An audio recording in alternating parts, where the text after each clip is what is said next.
બધાને મારા જય જલારામ. આવી બીજી દિવાળી આવી. એક દિવાળી ગઈ અને બીજી દિવાળી એટલે શ્રી જલારામ બાપાની જયંતિ, જલારામ બાપાનો જન્મોત્સવ આવી રહ્યો છે. આવતા બુધવારે કારતક સુદ સાતમ 29 ઓક્ટોબર 2025ના રોજ શ્રી જલારામ સત્સંગ મંડળ મધ્યે ભવ્યાતિભવ્ય બાપાની જયંતિની ઉજવણીનો કાર્યક્રમ ગોઠવાઈ રહ્યો છે.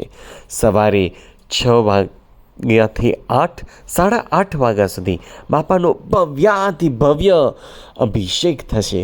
ત્યારબાદ ધ્વજવરણ, થાળ આરતી થશે. ત્યારબાદ અખંડ ધૂન 4 વાગ્યા સુધી થશે, જેમાં એકને બેની વચ્ચે ફળાહારનું આયોજન પણ કરવામાં આવેલ છે.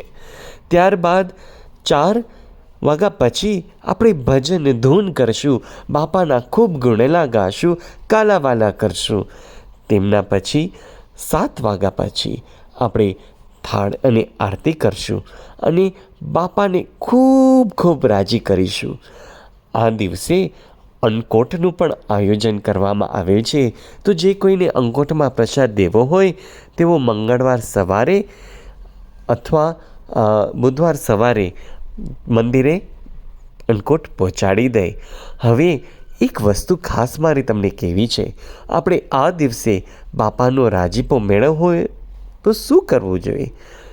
તો આ દિવસે આપણે બાપાને કાચી ખીચડી લઈને ધરવી જોઈએ, શ્રીફળની જોડ અને સાકર ધરવી જોઈએ.